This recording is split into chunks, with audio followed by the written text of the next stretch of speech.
New টাউনে নাবালিকাকে ধর্ষণ করে খুনের অভিযোগ। সেই ঘটনায় এবার একজন টোটো চালককে গ্রেফতার করল পুলিশ। আর সিসিটিভি ফুটেজ এসেছে পুলিশের হাতে এবং সেই ফুটেজ থেকেই গ্রেফতার করা হয়েছে সেই টোটো চালককে। সেই সিসিটিভি ফুটেজ দেখছেন এই মুহূর্তে। গত 6 তারিখ অর্থাৎ বৃহস্পতিবার রাত 11:30টার কিছুক্ষণ পরের ছবি।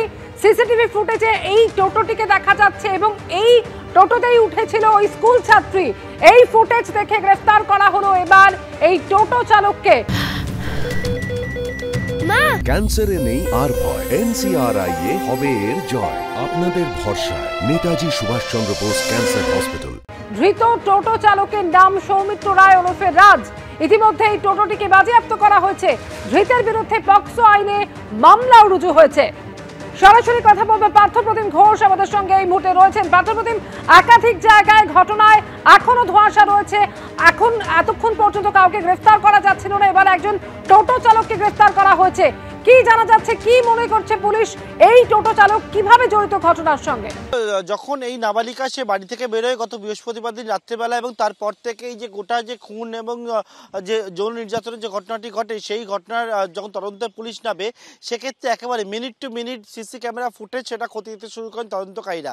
যখন নাবালিকাকে প্রথম বাড়ির পরে যে সিসি ক্যামেরায় ধরা পড়লো, তারপর থেকে যে যে জায়গায় যাচ্ছে সেখান থেকে বহু বাড়ি থেকে শুরু করে রাস্তায় লাগানো ক্যামেরা সেই ফুটেজ যখন খতিয়ে দিতে শুরু করে, যেমনটা জানা যাচ্ছে প্রায় ঘন্টাখানেকের ওপর ধরে নাবালিকা সে বাড়ি থেকে বেরোবার পর নিউ টাউন চত্বর আশেপাশে পায়ে হেঁটে হাঁটতে থাকে।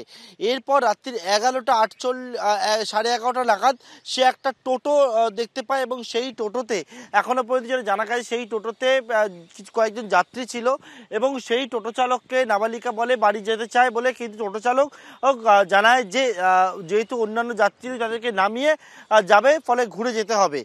একেবারে নাবালিকা রাজি হয় এবং তারপর কিন্তু একেবারে রাত্রি 11:48 নাগাদ যে সিসি ক্যামেরা ফুটেজ দেখতে পাচ্ছ, এইরকম প্রায় শতাধিক ক্যামেরার ফুটেজ কিন্তু পুলিশ যখন খতিয়ে দেখে, তার মধ্যে একটা ফুটেজ দেখতে পাচ্ছ যে টোটোতে করে নাবালিকাকে নিয়ে যাওয়া হচ্ছিল, সেই টোটোর ছবি ধরা পড়ে সিসি ক্যামেরা ফুটেজে। দর্শকরা সেই ছবি দেখতে পাচ্ছেন এবং সেই সিসি ক্যামেরা ফুটেজে যেটা দেখা যাচ্ছে, এই টোটো যাচ্ছে এবং টোটো যিনি চালাচ্ছেন তিনি হচ্ছে সৌমিত্র রায় ওরফে রাজ নামে বছর 22-এর এক যুবক।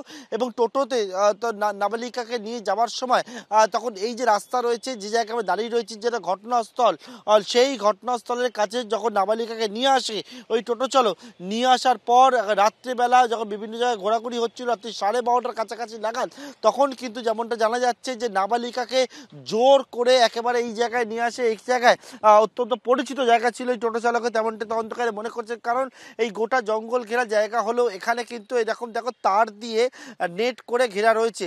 কিন্তু অনেকেই স্থানীয়রা বলছেন যে এই জায়গায় তারা দেখতে পাচ্ছেন সেটা হচ্ছে এইখানটা কাটা অবস্থায় নেট, অর্থাৎ এখান থেকে কিন্তু যাতায়াত করা যায়, অর্থাৎ অপরাধমূলক কাজ করার জন্য এখান থেকে যাতায়াত করা যায়। কারণ যেমন পুলিশ কর্মীরা ভেতরে রয়েছেন, দেখতে পাচ্ছ পুলিশ কর্মীরা যেভাবে যাতায়াত করছেন, এবং সেই ক্ষেত্রে এই জায়গায় একেবারে নির্জন জায়গা থাকে, আশেপাশে বহু হাইরাইজ রয়েছে এবং সেই হাইরাইজ থাকলেও কি হবে, এই যে জায়গাটা রয়েছে এই রাস্তাটা, এই রাস্তায় অনেক আলো লাগানো আছে, বাতিস্তম্ভ রয়েছে ঠিকই, কিন্তু অনেকেই বলছেন সেই বাতিস্তম্ভের বাতি আর জ্বলে না, মাঝে মধ্যে সেই বাতি জ্বলে।